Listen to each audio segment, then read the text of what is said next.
Welcome to My Turn Podcast, a gaming podcast. Bleh. Hey, she fucked it up.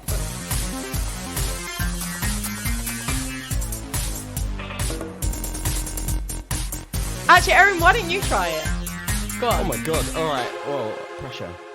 Welcome to My Turn Podcast, a gaming podcast hosted by extra competitive siblings. My name is Erin, and I am the oldest sister of the siblings, and I am joined today by my littlest brother, Jem.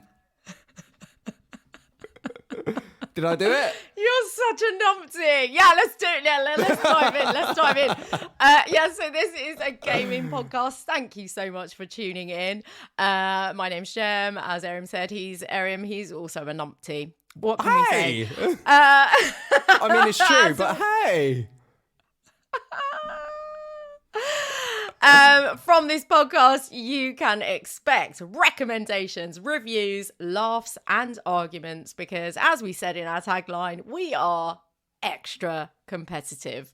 We've got a couple of great games to review and chat about for you today. What are we going to start with, Erin? Well, we're going to start with a game that you're playing and that I'm very much interested in, the new Far Cry. Oh, the new Far Cry! Yeah. So I've been playing Far Cry 6, as has a lot of people. It only came out a few weeks ago, and I have taken a deep dive into the game. Before I start chatting about it, Erin, you've played which Far Cry games previously? I've played number 4, which I absolutely loved, and then I think the second part of number 5. What was it called? Is it? Oh, I can't even remember. Far Cry 5. No, the second part of it. Oh, yes, the kind of reskinned Far Cry 5, which was called... Like, honestly, I've forgot. It had flowers everywhere. Yeah, there were flowers, yeah. Honestly, it was so forgettable. With I've the forgotten twins. it. Yeah. I honestly cannot remember what it was called, and that's terrible. I know. So hopefully Far Cry's really done a bit of a revival here because, I feel like since number 4... Well, mind you said Primal's been really good, but... I loved Primal, and that doesn't have guns. If you listen to this podcast, you've probably heard me gushing about Primal before. I've reviewed it a couple of years ago. I love Primal because I am a big fan of non-mechanized warfare, and obviously Primal was set in sort of prehistory. It's very tribal. You're making weapons out of sticks and twigs, and you have like a badass bird of prey that drops bee bombs on people. You're using poison darts, tomahawks. I love it. And as I always say, my favourite thing was riding around on a saber-toothed tiger. Oh, wow. But I honestly think I'm the only person that loves Primal as much as I love Primal. Yeah. I don't think I've ever met anyone who loves it as much as I do, but I absolutely loved it. Yeah, I loved it. I was sad when it was over. Yeah, out of my gaming friends, it's not one that people go on about. It's normally number 3 or number 4, I think, are like the real, classics of that series. So I am going to give you a little nutshell of what this. Are you not going to ask me what I'm going to talk about? Before I'm sorry. It? Yeah. I'm sorry. Oh, actually, do you know what? Good segue of Far Cry Primal. Yeah, exactly. What are you talking about today, Erin? Once I... it's become one of my favourite party games. It's actually a game called Poetry for Neanderthals. And I thoroughly recommend it because, especially after a few drinks, it's fucking hilarious. Do you get to ride around on a saber-toothed tiger? No, but you do get to hit people with a no stick. And as always with our family, that led to blood and tears, but it was funny. Amazing. I cannot wait to hear about that. But shall we get into Far Cry 6? Yeah, now we can talk about your game, Jem. So thank you. Far Cry 6 in a nutshell. Yeah, I'm gonna in a nutshell. Yes. For this game, I'm gonna pick a Brazil nut. A Brazil nut, okay. Yeah, the game isn't set in Brazil, but it is of the Latinx variety setting. So I feel like a Brazil nut is quite near. Okay. I don't know a lot about nuts, so I'm going to have to go really basic with my nut I'm guessing a Brazil nut comes from Brazil, right? No, it doesn't. Does it not? No. Are you lying to me now? Yes. You literally don't know. You've got no idea where it comes from. Well, All I know about Brazil nuts is they've got a really hard shell and there's only like one rodent that can naturally open it or something. Well, because it's got special teeth. I might have made that up, actually. The reason I'm saying no and that it's a lie is because peanuts are a lie. They're not even real nuts. They're just posers. No. So, probably Brazil nuts are actually from Argentina or something. Oh, maybe they are. Maybe. I don't know. Little I guess that's a review for nutty liars. Nutty liars. Anyway, oh, and carry it's a shame on. Tim's not here today because he can't do his tasty tipples at the end. Maybe we can have a go. All right, yeah, okay. In Tim's absence. My cocktail knowledge again is probably not going to be that great, but I'll try and hold down the fort, so to speak. Yeah, because we have, for anyone who is listening for the first time or is jumping back in after a break from My Turn Podcast, we have our honorary sibling Tim, who's a regular on the pod, and he has started a new segment for Series 5 called Tim's Tasty Tipples, where he recommends a drink to go with the games that we have reviewed in that episode. So we might try and just do it ourselves and let him judge us next time we see him. That's a good one, actually. Yeah, who can get the better score? Let's gamify it. Why not? Oh my gosh, let's do some voting. But yeah, let's get back on track. Back on track. We segue too hard, Erin. Yes. We segue too hard. So in my Brazil nut, here we go. Far Cry 6 is a 2021 action-adventure first-person shooter game developed by Ubisoft Toronto and published by Ubisoft. This is obviously the 6th main installment of the Far Cry series, but as Erin did explain, there were other spin-offs bits and things. And reskinning, and there were the one with flowers that we can't remember what it's called. So it is the proper successor to 2018's Far Cry 5, and this was released on the 6th of October 2021, and I am playing on the Xbox Series X. Oh, but it is available on all the things. Okay, very nice. I think except Switch. But you wouldn't want to play this on a Switch, so you're good. Okay. So what were your expectations going into the game? Okay, so if you listen to our review on Far Cry 5, you'll know I didn't like it very much. If you haven't listened to it, go back and listen to it. It was quite fun.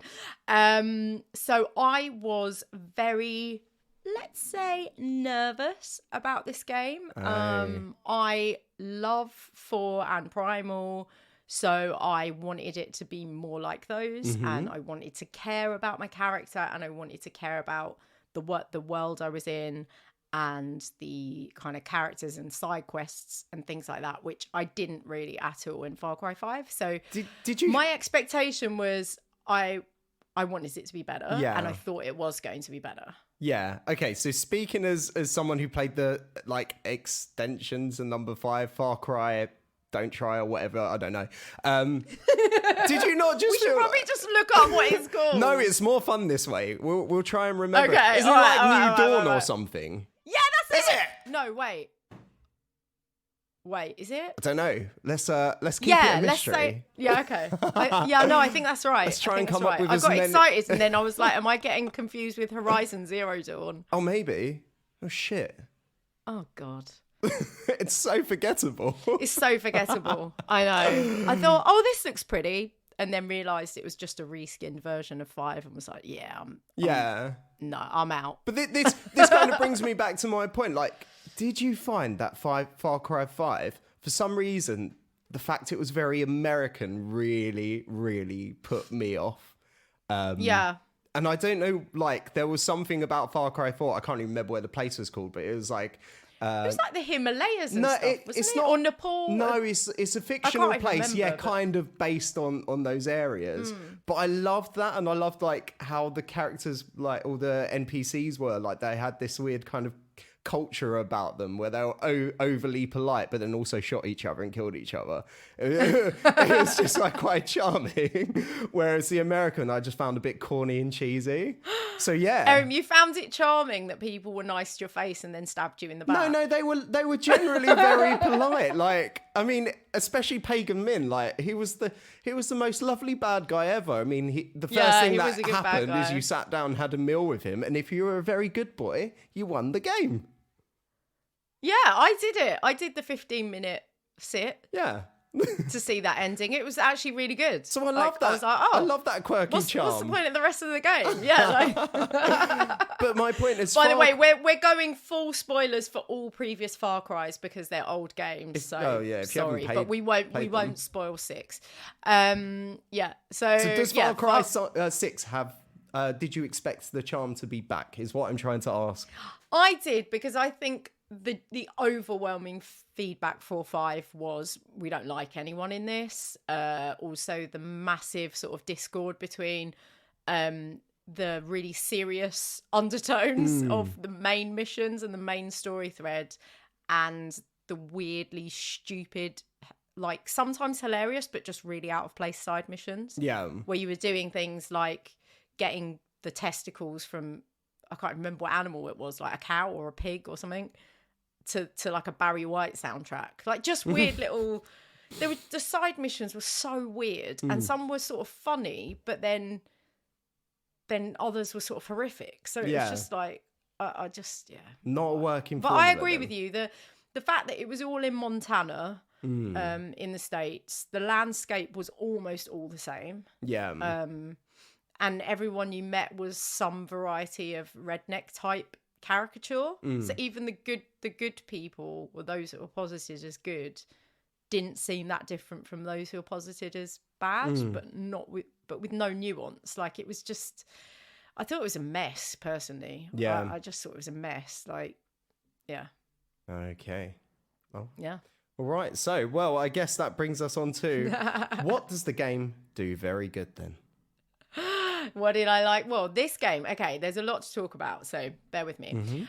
So basically, you are stuck into the game quite early on as a young, you're an orphan, you're an adult, but you're like a young adult, and you are dropped into this game into a place called Yara, which is kind of based on Cuba. Yep. So, but it is, it's a fictional place.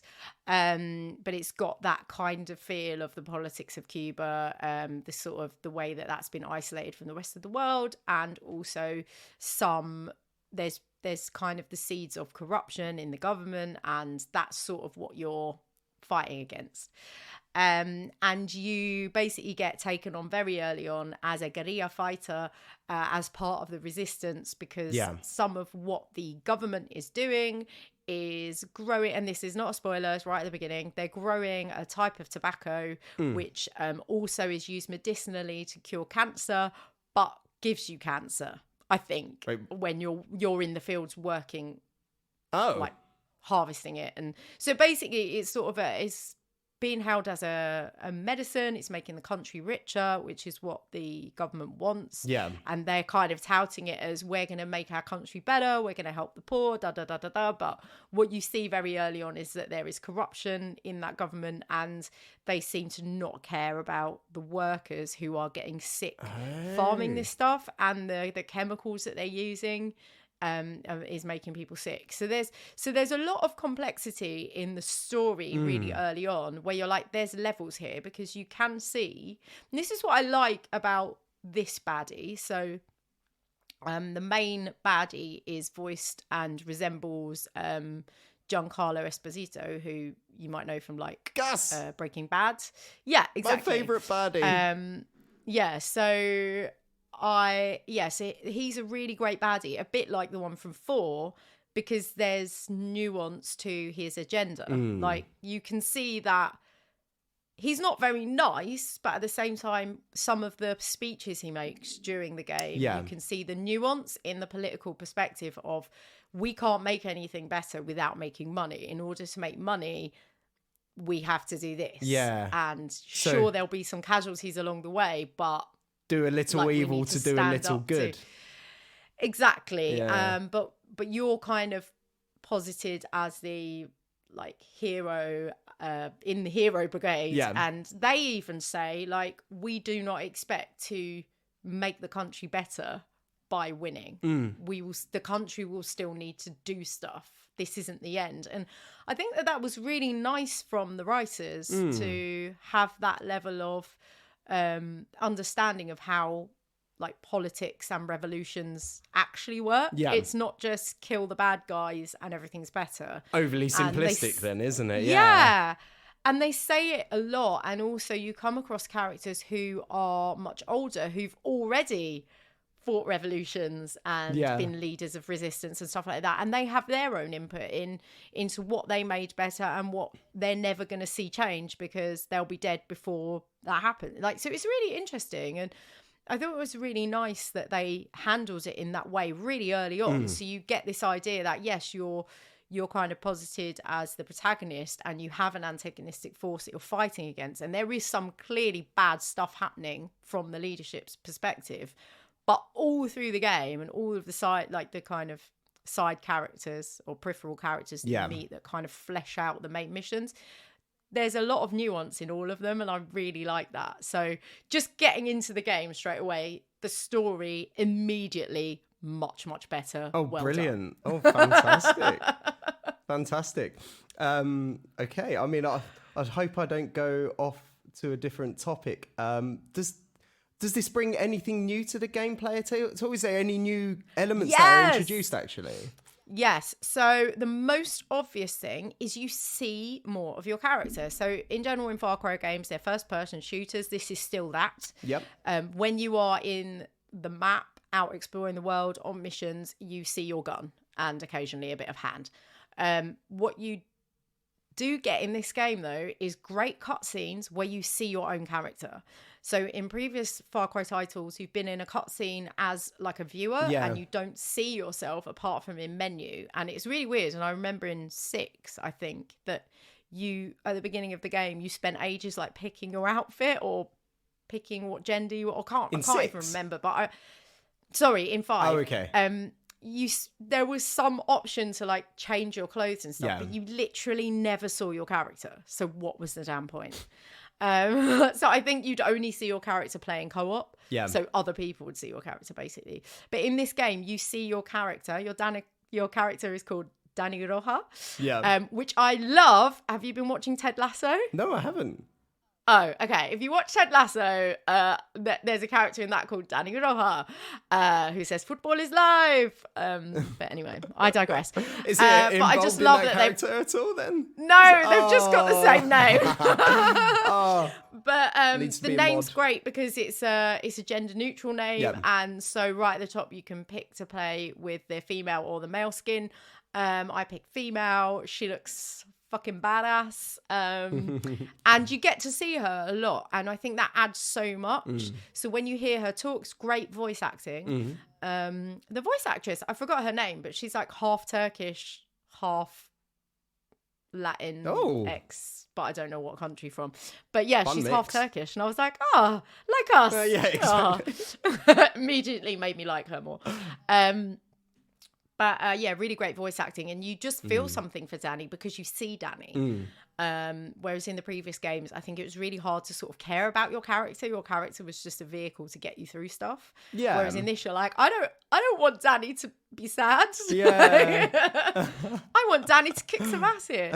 And you also see your character in camps. So there's like 4 main camps that are established in the map.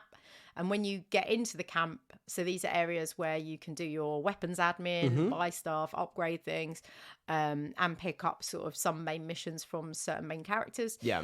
You see Danny there as well. Okay. So you go into third person for certain sequences. Okay. Which is cool. Yeah. And that's a massive difference. The other big difference is that there's no what's the word?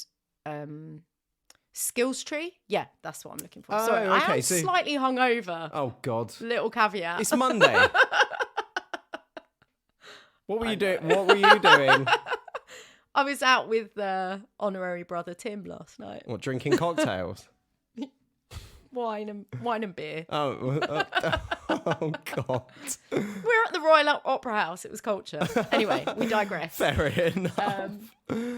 So I mean, it sounds like because yes, there's no skills tree Yeah. basically, which is kind of good because that's like another layer of admin that you've got to worry about. Which skill am I going to pick to upgrade when you don't have to worry about that? how do you develop in the game? Do you develop, or is it just access to better weapons as you go? Yeah, like you level up, and as you level up, so there's XP. As you level up, you just get better weapons and harder enemies. So it's just a progressively more challenging game, but you are rewarded incrementally with better stuff. Okay. So it feels like a much more relaxed way of leveling up than having to worry about, am I going to put all my skills tree points into stealth or being a tank, intelligent. or yeah, exactly. Like you haven't got to worry about any of that stuff. There is weapons upgrading, so you do have to collect resources for that, but you don't have to collect resources like in previous games for like medicine or baits. Like they've got rid of those things, so it feels a bit more streamlined. Yeah. So that's another big difference. And animal friends are back. Yay! What animals have you ridden? Or used? No, well, a zebra. A zebra? You can ride a zebra? It's a painted horse, but yeah. Oh. Okay. But you unlock it quite early on in the game, and you can basically ride around on a horse that's been painted to look like a zebra. Aww. Yeah, there's a lot of, like in the last couple of Far Cry's, you can drive cars, motorbikes, hovercrafts, helicopters, planes, horses.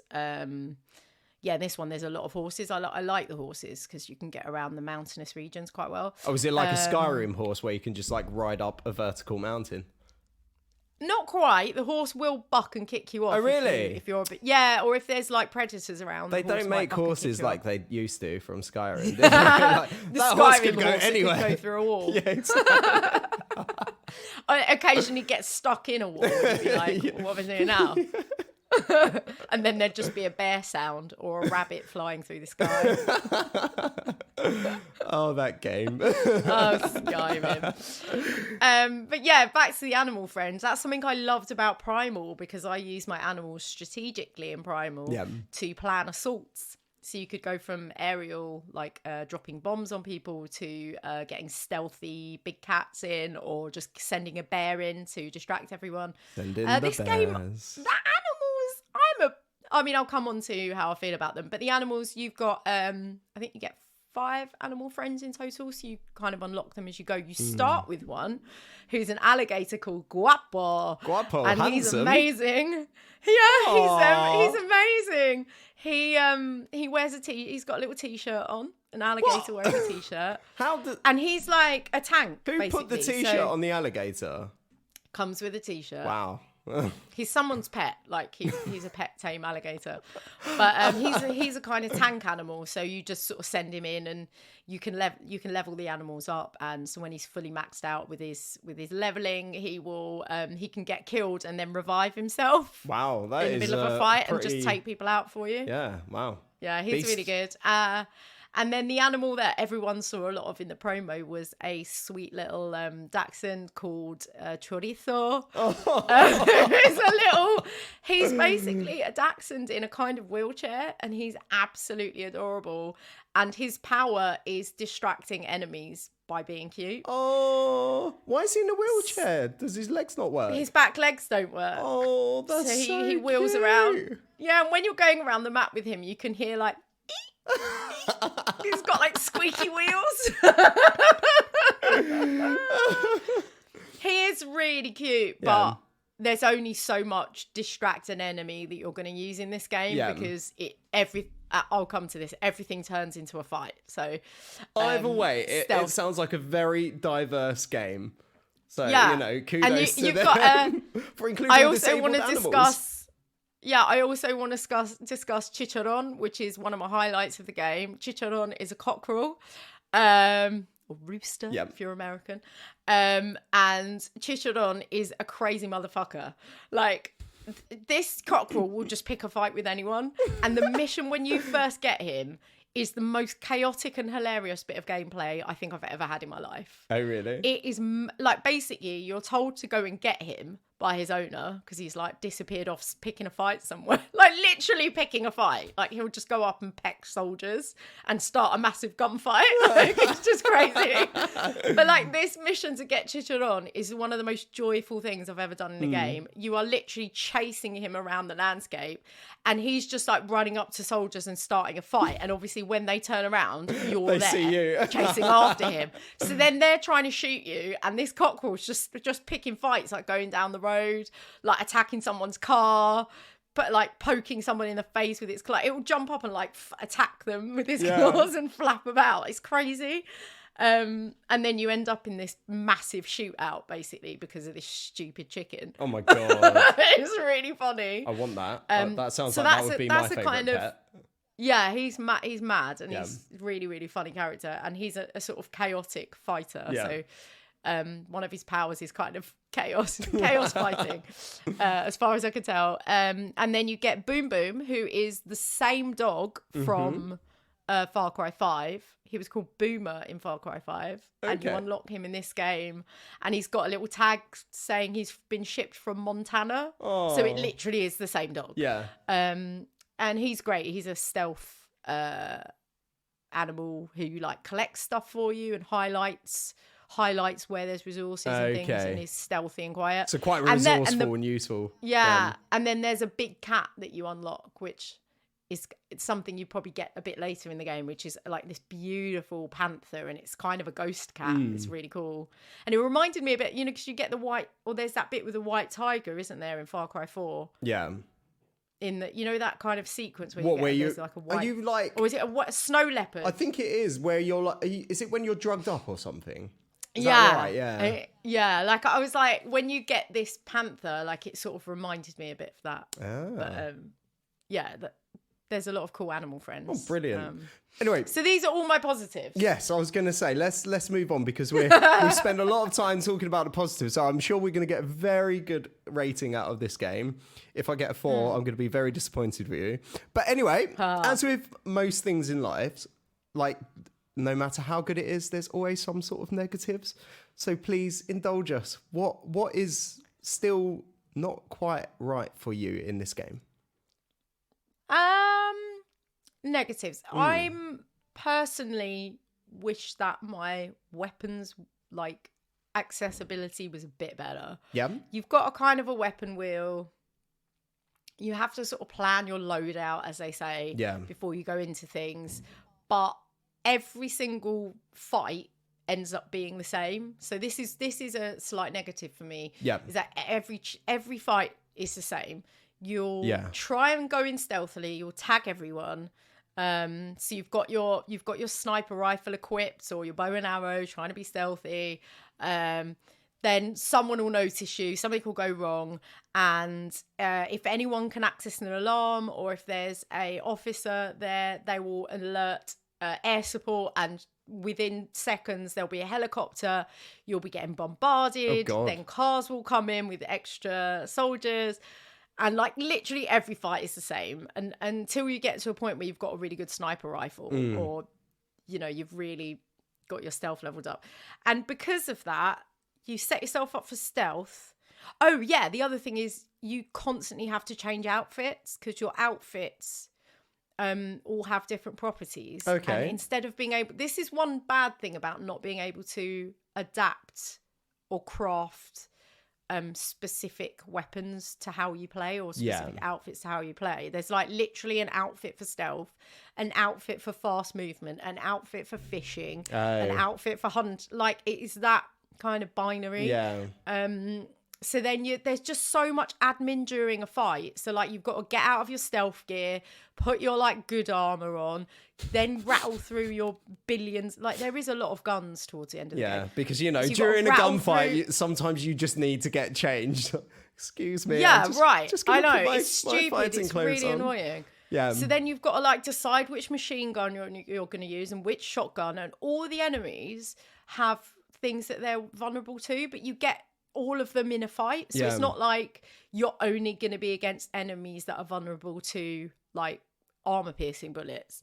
You will always be against enemies that are vulnerable to soft rounds, armor piercing, poison, flame. Like, and you don't have enough slots on your weapon wheel to like have all of those things equipped. And the most annoying thing is you have a mandatory sidearm equipped at all times, but I just never use my sidearm.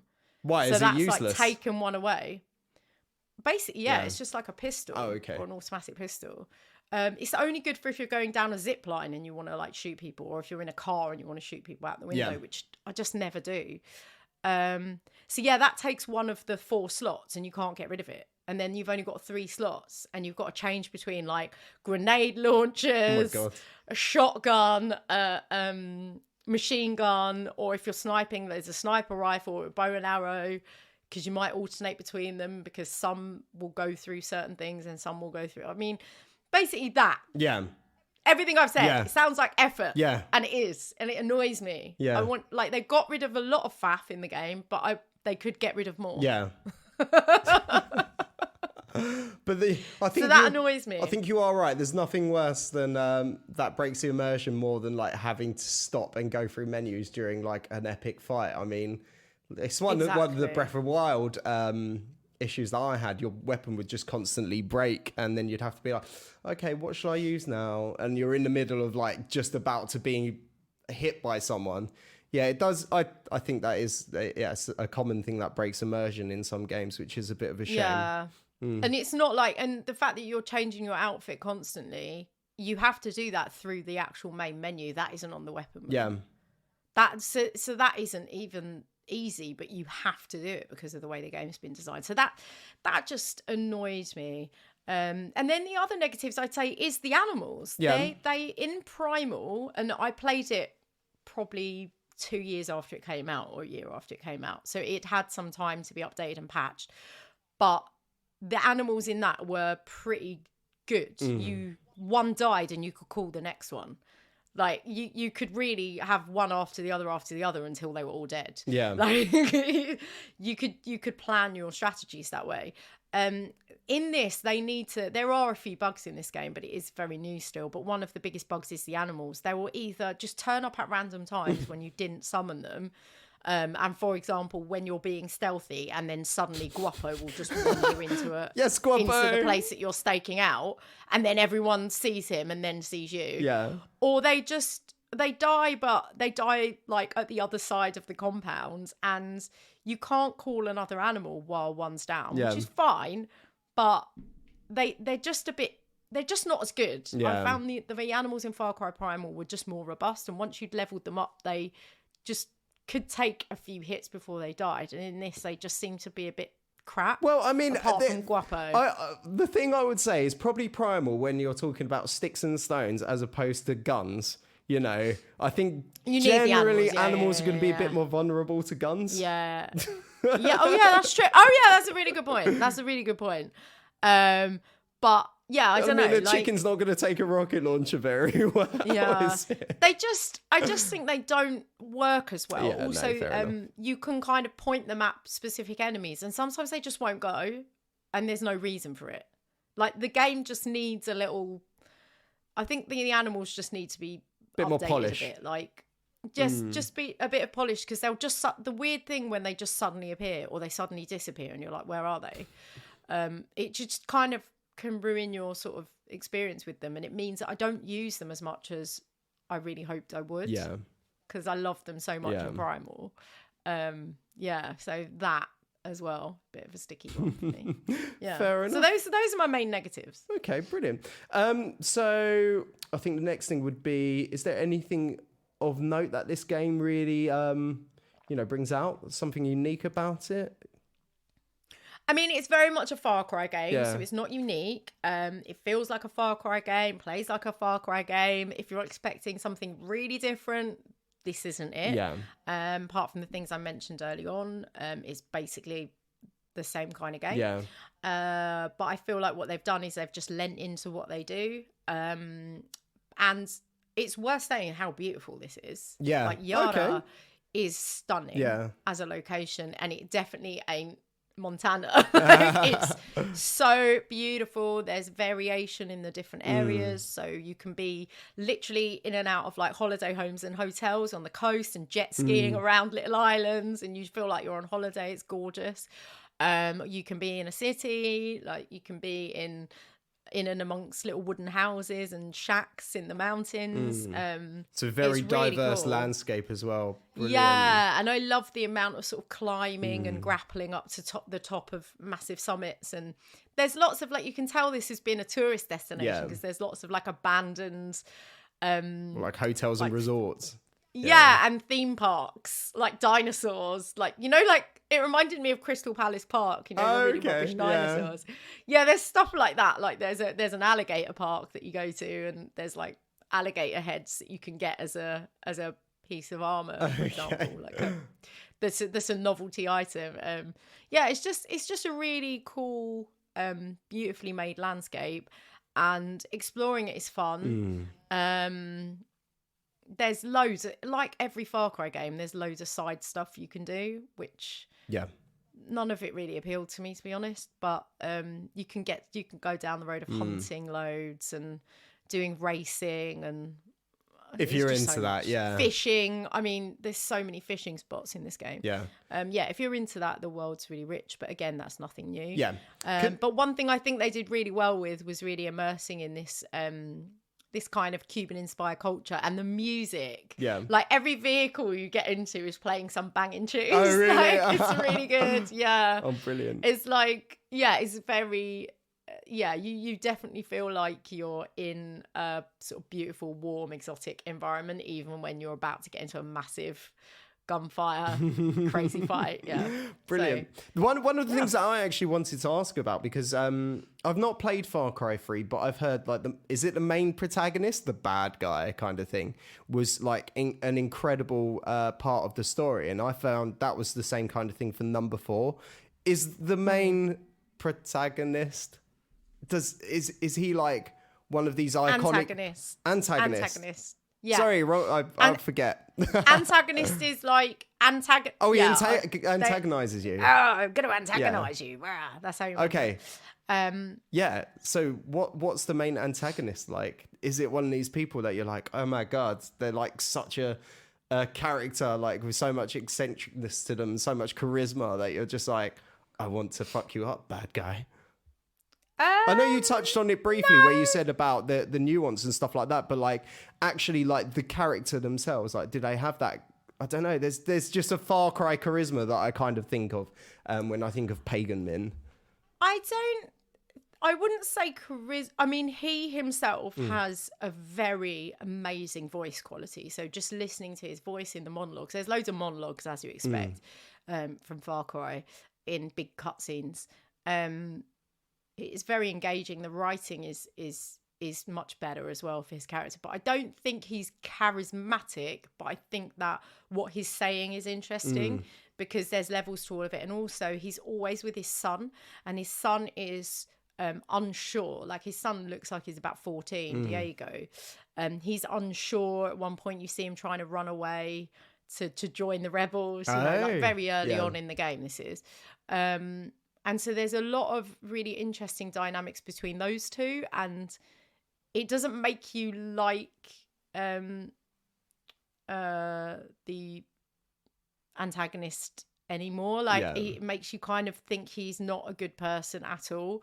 But then when he speaks as a politician, you can see why people would have voted for him. And lots of the characters, even amongst the guerrillas, say, I feel bad because I voted for him. Yeah. So that there is that, like, you can see that he's very much a politician. I think the way they've written all his dialogue is really good in demonstrating the sort of power he has. It doesn't feel like charisma, like, I guess it is a sort of charisma, but not, I don't think in the way that you mean. Yeah. Yeah. It's Is it gravitas? Is that what it's called? Gravitas, yeah, I'd say it's more that. Yeah, I'd say it's more that. But he's not someone you like. Yeah.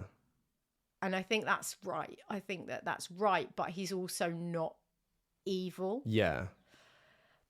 So he's a corrupt human. He's not like a devil. Yeah. Do you know what I mean? Like, and I think that's an important distinction. And I think that's something they might have learned from the last game. It's like, you've got if you're going to make this sort of feel like it's rooted in a real struggle, like the struggle of sort of the people versus governments, then the characters need to have those levels a bit. Yeah.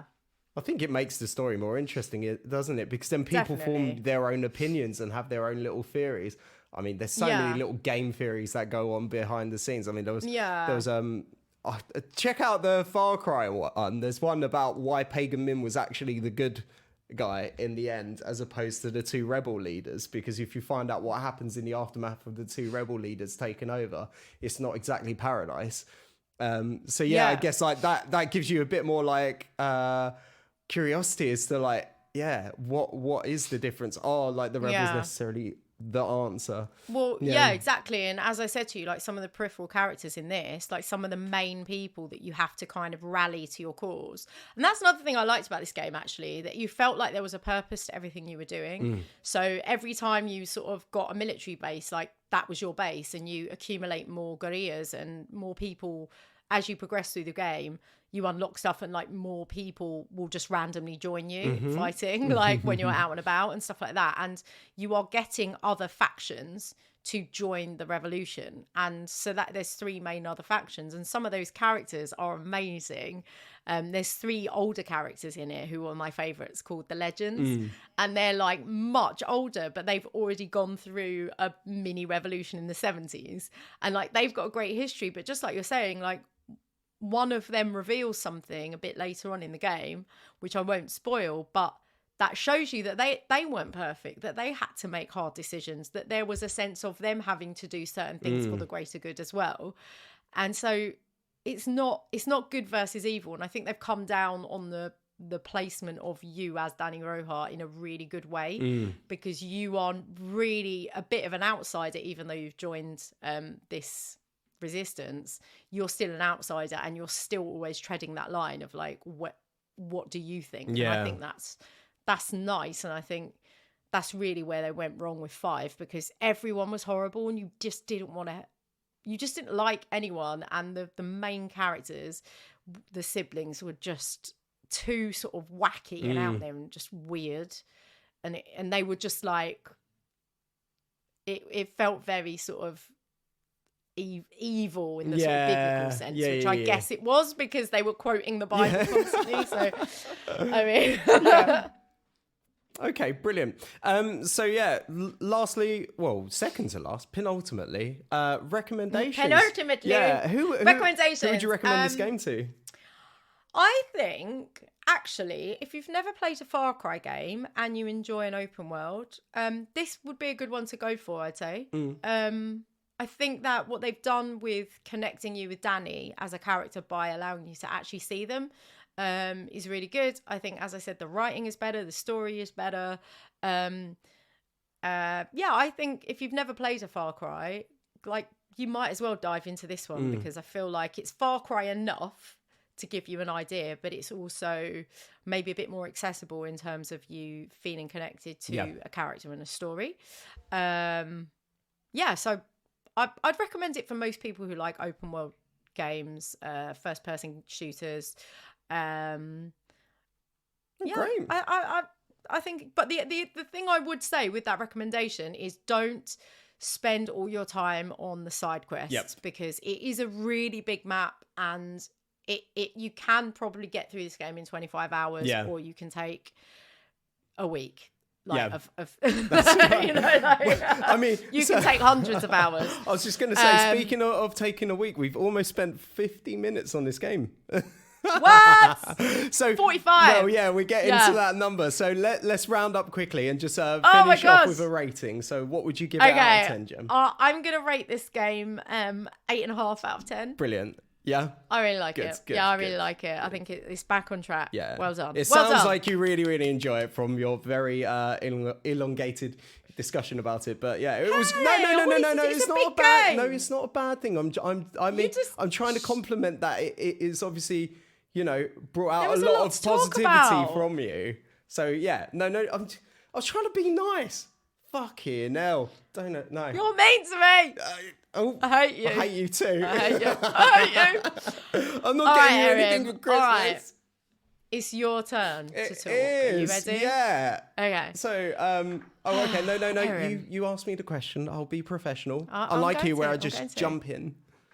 Right, remind us of the title of the game that you are going to review today. Poetry for Neanderthals.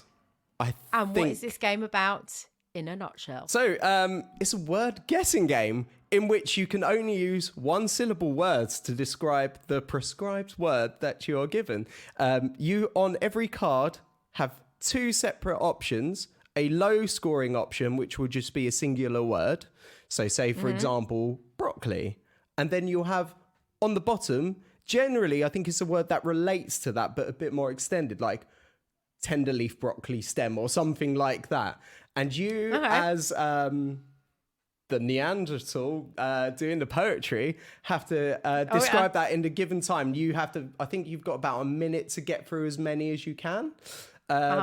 Each one that you get right gets either 1 point for the easy one, 3 points for the hard one. However, if you have to pass, you put it in the negative one pile. And if you use a word that is longer than longer than one syllable, 2 syllables or longer, you get hit with what's called the no stick.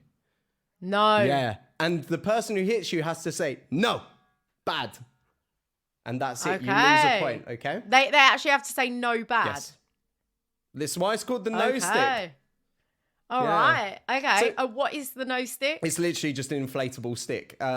So in general, it shouldn't hurt you, but like obviously with our family, it got a bit violent. And okay, so tell me where you've played this then. Oh, we actually played it at a few different parties. Really, we've had it.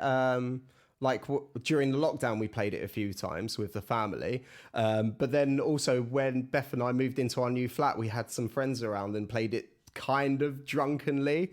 So we didn't actually play by the proper rules, but it was just such a funny game that we were just like, oh, let's play Poetry for Neanderthals. Obviously, all of us were pretty pissed, but it was a really, really good fun game.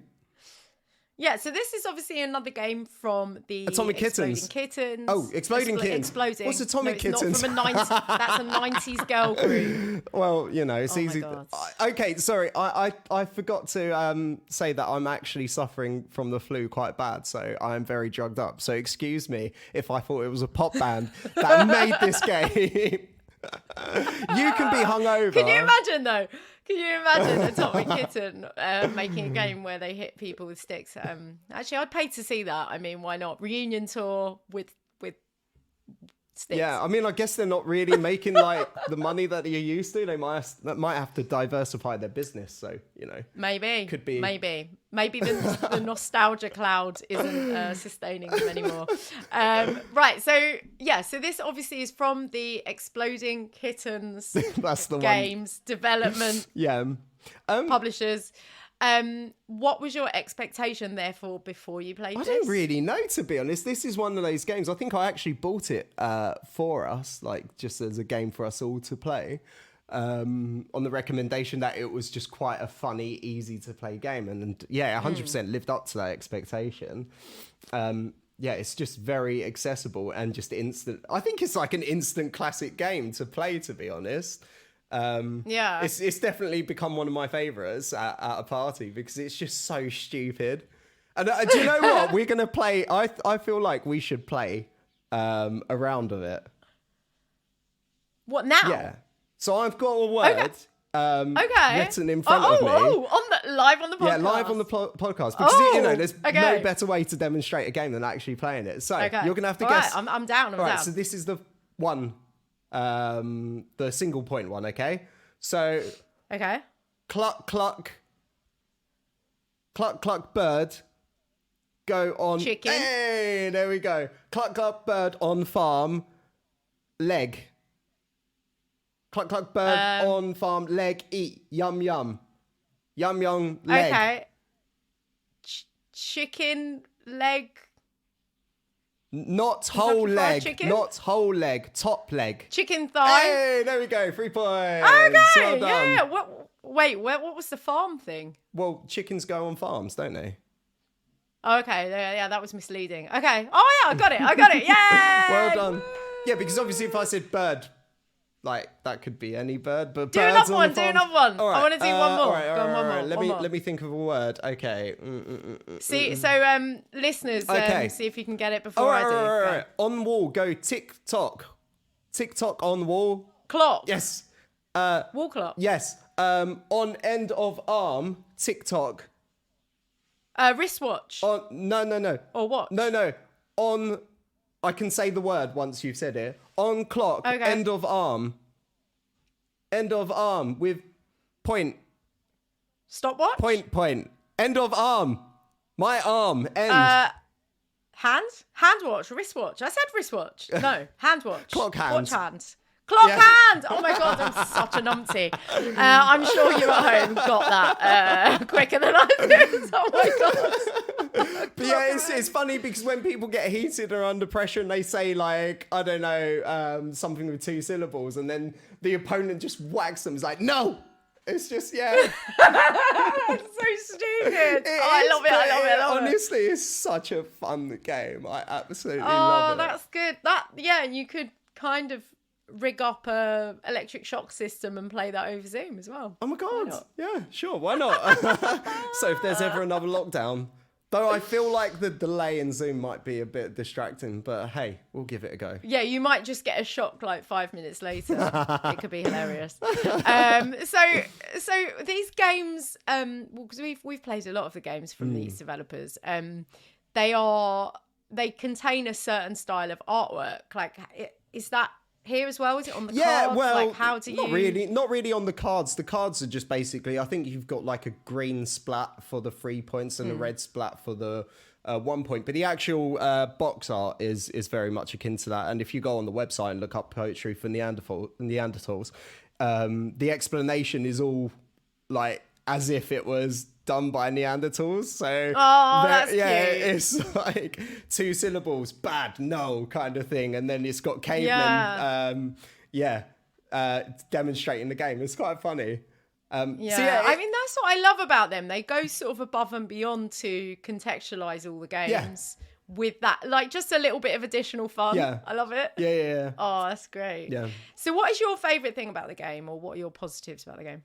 It's hilarious. Like, it just gets, especially if you're drinking, it's just honestly so funny. And you just look like an idiot trying to explain his words.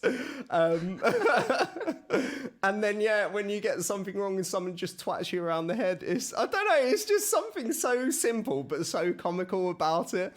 I mean, it's so accessible as well. Like, you could play this with kids, with adults. Everyone would be able to do it, really.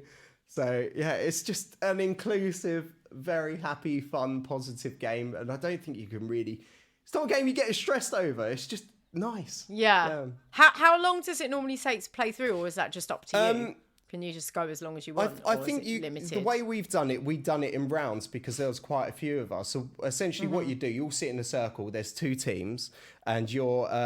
alternating between teams, if that makes sense. So I'll be on team A, the person next to me will be team B, and you just go in a circle collecting as many points, and then I think once it's back to the beginning again, you tally up which team got the most points. So I guess it would depend on how many people that you've got with you, or how many turns you want to go around. But it's not going to be longer than 10-15 minutes, unless you like. So we did a podcast a couple of months ago about like warm up games. Yeah. Would you recommend this as a sort of warm up game ahead of a bigger game session? Yeah, actually, it would be a really, really good one. Just get you in the mood. Yeah, definitely. I think it might even be a bit better a little bit later on because an end game when you're a bit drunker. Yeah, or maybe like an intermediate. What's it called? Like an intermediary? Is that the right word? Intermission game. Intermission game. Yeah, there you go. Like something where you're a little bit half cut and you're like, before we start the next epic board game, why don't we hit each other with the nose stick and play the poetry from Neanderthals? Oh, that sounds good. And does it work when you're drunk? You said you played it when you're drunk. Oh, it's so funny. Yeah. Because you are basically a Neanderthal. Yeah. Great. Love it. Is there anything about this game that is then more negative, or that you think they could have improved on? Well, they should have made the no stick Ahmet proof because it's popped. Oh no! Oh, the Ahmets. Oh, our family are so aggressive when it comes to games. I mean, that's what we always say. I don't think it lasted long. I think it was like literally the first time we played it and it popped. So, you know. So what do you use now? Or did you get a new one? What were we? I think we just rolled up some paper. Okay. Kind of does the same thing, but it's not as fun as the no stick. But I guess, do they sell replacement ones? I don't know. I've not looked, to be honest, but I think we're gonna have to. Is it just our family that just pop them? Well, I haven't seen any negative reviews of it online being like my family pops the no stick, so probably we are extra competitive at the end of the day, and like, you know, throw burrito did lead to that a bruised eye and some broken glass. Yeah. So, that you know, it's no wonder. Throw Burrito is from the same games publishers, and also just chaotic violence. Oh, love it. When played by us, most normal people would just be fine with it. We just destroy furniture, bruise eyes. We're just extra, aren't we? We are just extra. Oh, I love us though, Erin. I love us. I know. I love us too. Okay, but in terms of the actual portability of the game and stuff, you could just like tiny pop box, it in a bag stick in a bag. It's really, really easy. Not a lot of moving pieces at all. It's just cards, no stick box, and then a couple of mats for your points. So easy, so basic. And the thing is, you could even do it with words that aren't in the thing. You could probably make up your own list of them if for whatever reason you got to the end, you ran out of, it just became a bit too obvious like Linky does.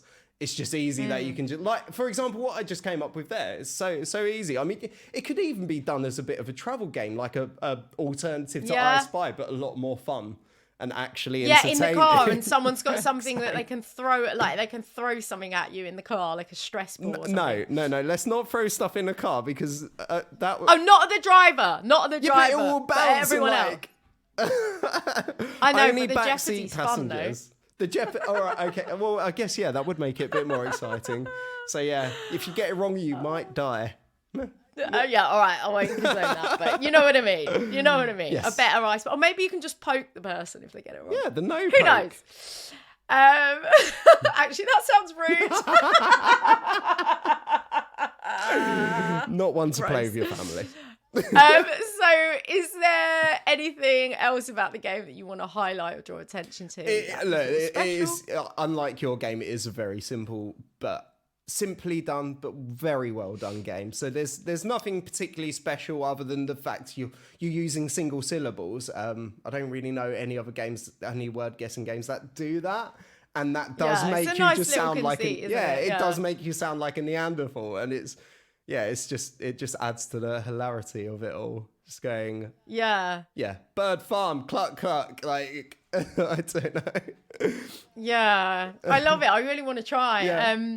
So who would you recommend this game to then? Families and friends. I think it's for everyone, really. Yeah. Mm-hmm. When I played it, it sounds like it would be really accessible to everyone. You could play it literally with kids. You could play it with old people. You could play it with your mates who are just at a party and just want to have a bit of a silly game to entertain them. Yeah, because I guess even though you are whacking someone as a group or a family, you can agree like you're only allowed to do it on a hand, or like you could nominate someone who is a whacker if you. I mean, this thing is literally like an inflatable thing, so it shouldn't hurt. But yeah. But do you know what I mean? Like if you had small kids and they were like we were when we were kids, actually aggressive to each other. Yeah. Actually, our other brother more than us, but yeah. He threw a chair at my head once. He was so evil. He's become such a nice young man now. I know, he's lovely now, isn't he? But yeah, like I can see how it would just be a lot of fun for a lot of people. Which brings us nicely, Erin, to your rating. What would you rate Poetry for Neanderthals? 9 out of 10. 9 out of 10, definitely. Yeah, it's great. Great, high scoring games honestly, today. Of those shorter kind of party games, it is. I can't really think of one that I enjoy more. Maybe some to a similar kind of level, but it's just great. Great, easy game. Yeah. Wonderful. Thank you. And this is why your games review took 15 minutes and mine took 45. Well, they're different caliber of games, but they're both still games in their own right, so they both, deserve their own little review. But I guess it balances the whole episode out, so, good choices. It does really. indeed. Because we do, especially now we're meeting in person, in public and in person again. We are trying to get more board games and card-based games into our reviews, because for ages we were only reviewing video games, so it's nice to mix it up, especially as we are coming up to the festive period and people are considering what kind of presents to buy. A nice little simple board game that you can play when you're a bit tipsy is not a bad shout, is it? No, not at all. And I can't wait to play it all for Christmas as well. Christmas games are always great fun. Do you want to attempt a Tim's Tasty Tipple in Tim's absence? Oh, okay. So do I do your game and then you do my game? Sure, why not? All right. Oh. So mine is set in a pretend version of Cuba, remember? Okay. Revolutions. Okay, jungles, okay. So your game sounds like you said, it's very accessible, but there's a lot of levels to it and a lot of layers. So the thing I think of immediately, and especially because of the name as well as what the cocktail's made of, is a Havana zombie. So, what's that made of? So it's actually don't know. Pineapple juice, orange juice, and then it's like a mix of different spirits. I think it's like 3 different types of rum, and then sometimes you put like tequila or something in it as well. Now the thing is with this drink, it is beautifully fruit juice like that. It is just quite happy. You could quite happily just go like that, but there's levels to it. You will get absolutely shit faced if you do not take your time. So. Okay. Which actually is a bit like the game. If you spend too long grinding all those bases and doing side missions, you get completely off your face with how massive the game is, and you cannot cope anymore. All right, so let me try poetry for Neanderthals then. So you are a basic person. Don't have many skills, can't really articulate very well. But you are a poet? Maybe you're mentally regressed somewhat. There is an alcohol that has a really bad reputation for making you regress, become a bit violent, maybe. Bit caveman-like. So I'm going to go for a pint of premium Stella.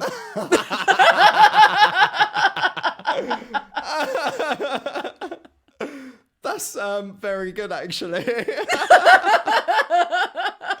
I think you might have won this. Thanks. Yeah, that was quite good. Well, thank you for tuning in for this episode of My Turn Podcast. I hope you've enjoyed the chaos and the madness and me talking for 45 minutes. Thank you. It's a big game, Erin. It's a big game. I still got more to say. But... Oh, well, maybe we can do a second episode on it at some point. Yeah. Thank you for tuning in.